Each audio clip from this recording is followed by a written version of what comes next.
From Wish TV and the All Indiana Podcast Network, this is the News 8 Daily 8 Podcast, a Wish TV News 8 update. Hi, this is Hannah Mordeau, and this is your News 8 Daily for Thursday, October 2nd.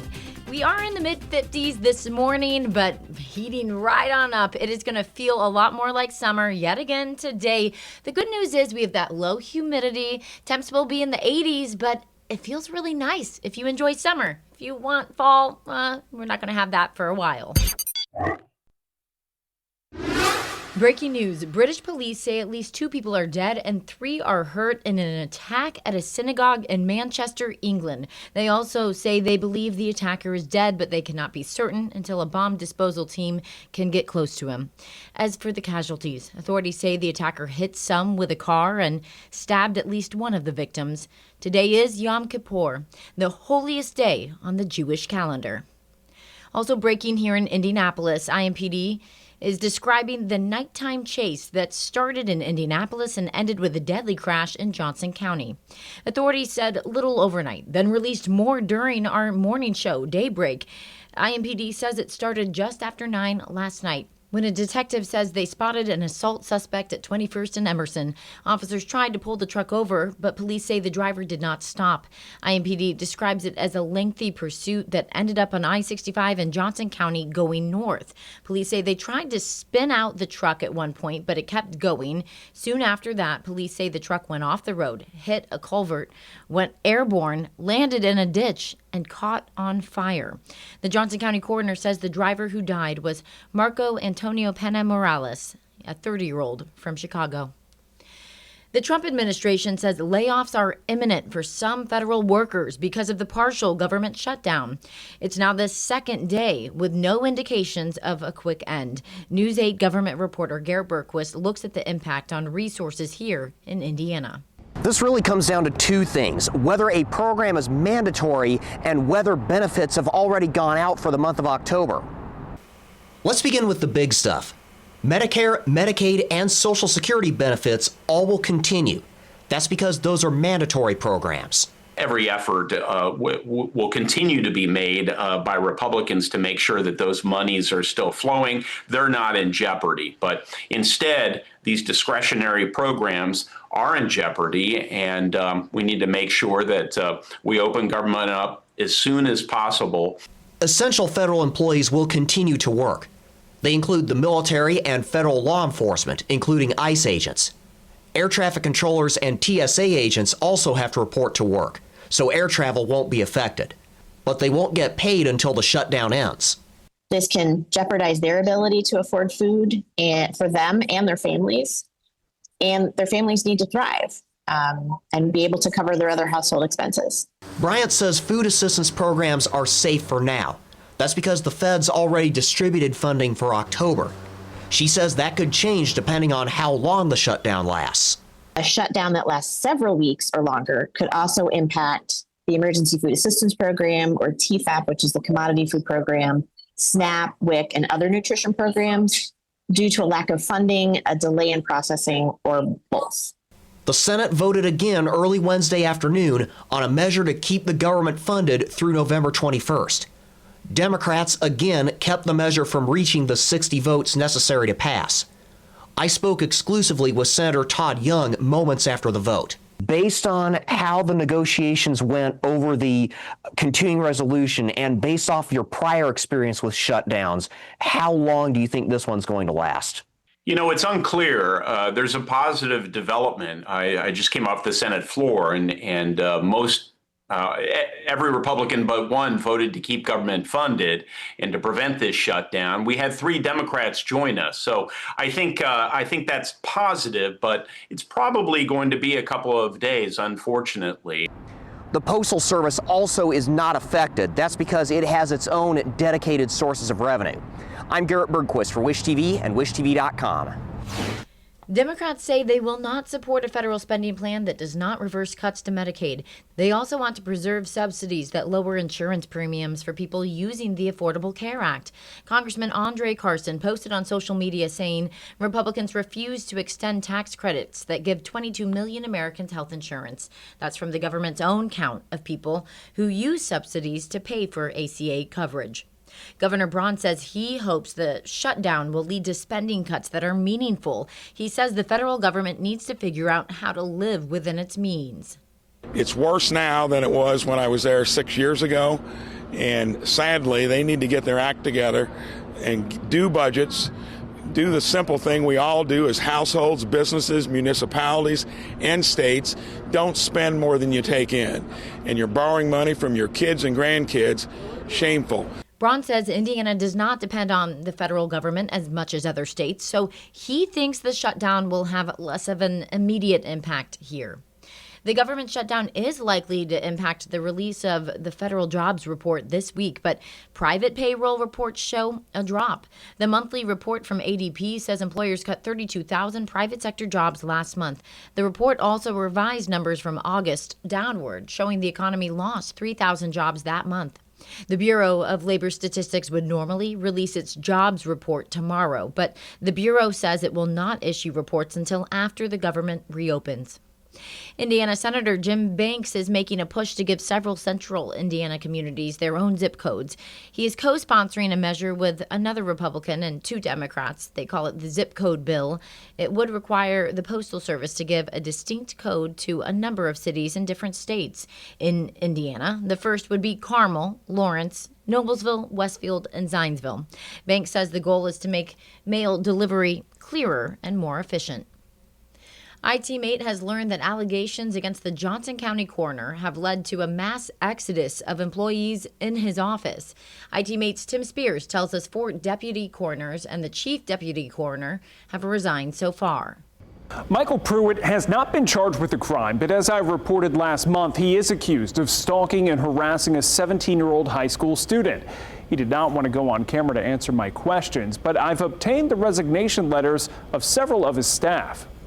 Michael Pruitt was not in his office when IT-Mate arrived. Also absent, his chief deputy coroner and 4 others who've resigned. Deputy Coroner Derek Hartman writing in his resignation letter, this decision comes as a direct result of the recent allegations regarding the coroner. I cannot, in good conscience, continue my service under his administration, as his actions are not aligned with my personal and professional values. As IT-Mate reported in September, a 17-year-old high schooler filed for an order of protection against Pruitt, accusing him of unwanted messages and interactions. According to the filing, Pruitt bought her beer, suggested buying THC gummies, sent money without her parents' knowledge, and consistently sent unwanted messages. Hartman wrote, "My career and commitment has always been to the protection and well-being of the children and families in our community. It is my hope that in the future, under different leadership, I may have the opportunity to return to the coroner's office in a capacity where integrity and accountability are upheld." Jasmine Copeman writing, "In light of recent circumstances, I feel I am no longer able to continue supporting the office at this time." Lydia Griffiths saying, "I cannot ethically continue to support and work for the office." And Deputy Coroner Rebecca Corneo saying, "Remaining in this role would risk sending the community a misleading message of support."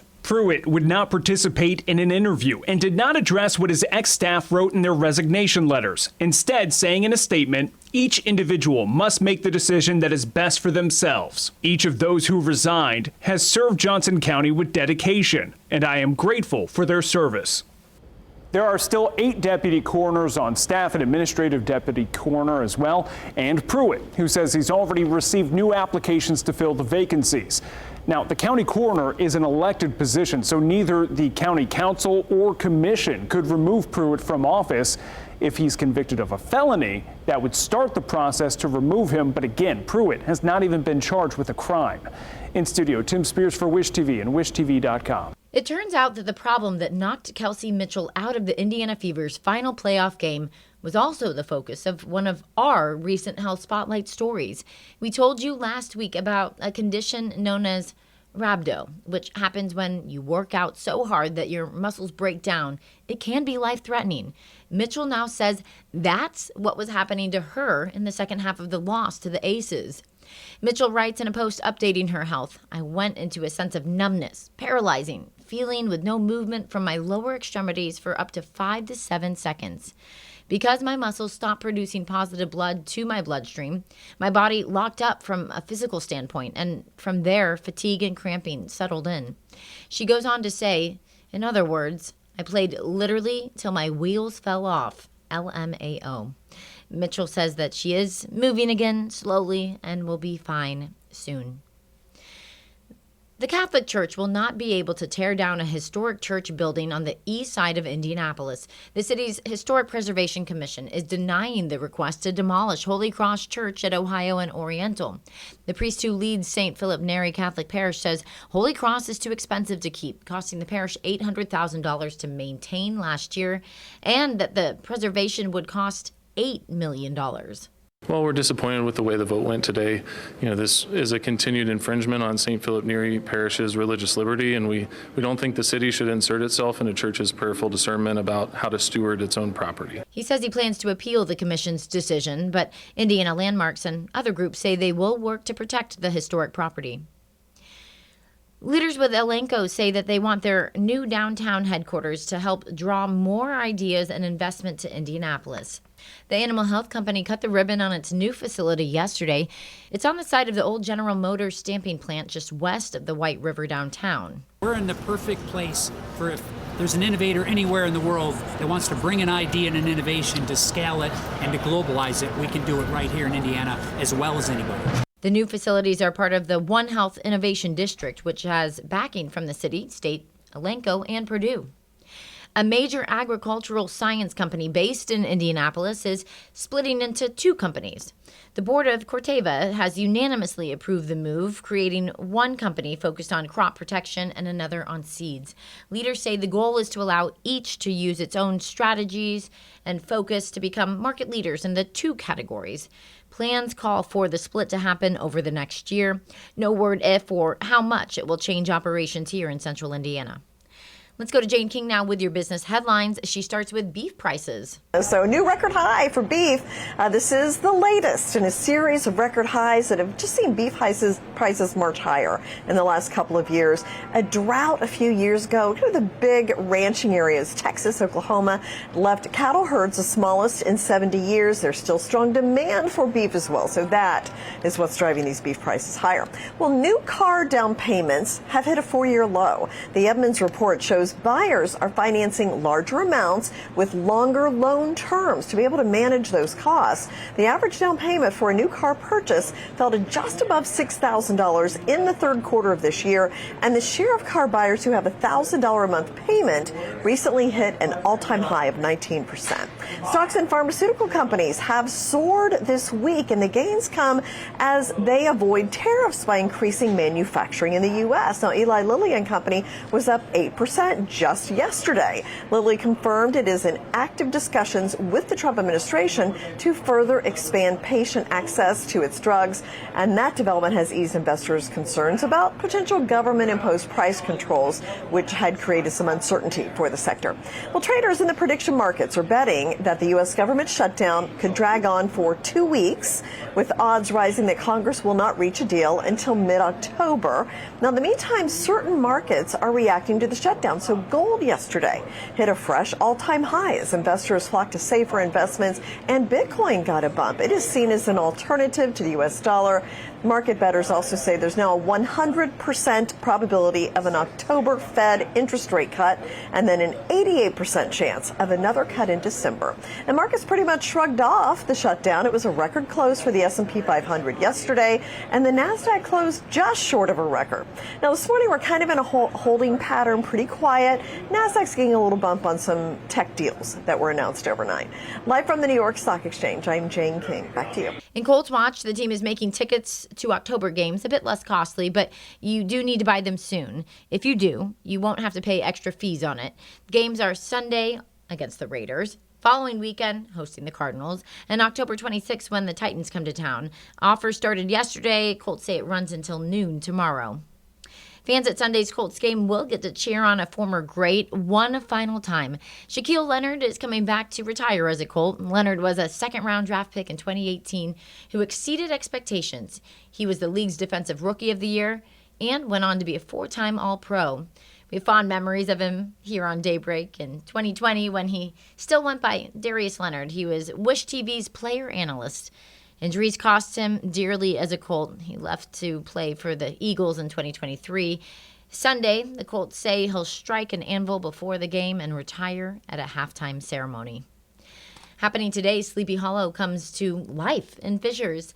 Conner Prairie is launching its annual Headless Horseman Festival. News 8's Hernan Gutierrez tells us what you can expect. Well, this year, the corn maze is fully back. Last year, there was some damage because of some storms that rolled through right before the festival. But this year, everything is open. We're in the Trail of Terror, as I mentioned earlier before the break. And here to tell us a little bit about what to expect, we have Hyacinth Rucker with the Conner Prairie Museum here. And Hyacinth, let's walk and talk a little bit through the part of the corn maze here. Again, I mentioned that we're in the Trail of Terror. There's a little bit of a circus theme this year. Yes, it's really a circus train wreck. So when you come in here, you're going to be scared by those that died in the train wreck, right? That are here to try and definitely scare you, and it's creepy. It opens in the evening at 7:00, and so it's a great time for those that want to be scared, right? I'm hearing some rustling. Oh, and it's the Headless Horseman again, crashing our shots. Right. You are coming to the Headless Horseman Festival, right? You want to definitely see the Headless Horseman. So get your tickets to the Hayride. That's where you will encounter him. And that is a separate thing. It's a $10 ticket to that. Yes. You won't be seeing the Headless Horseman in the maze. He's just paying us a special visit this morning. But tell us a little bit what we can expect on that ride. Right. So you are being transported into the legend of Sleepy Hollow, right? And he's coming for your head. So I would say it's a great time. It's fun. You're going to take a trip through all of the grounds of Conner Prairie, a good chunk of it, right? And yes, you will encounter the Headless Horseman a couple of times coming to get you. Hyacinth, thanks so much for the time. If you're looking to check it out, it does open today at 5. It will run Thursdays through Sundays until October 26th. Reporting in Fishers, I'm Hernan Gutierrez for Wish TV, WishTV.com. This has been your News 8 Daily from Wish TV. I'm Hannah Mordell. Watch us on Wish TV and WishTV.com. This is the News 8 Daily 8 podcast, a Wish TV News 8 update on demand. For even more, on demand and on the go. Connect with Wish TV on Facebook at WishTV.com and on the free Wish TV mobile app. Thank you for listening. And be sure to like, subscribe, and follow this podcast for updates every weekday morning on the All Indiana Podcast Network and wherever you get your podcast.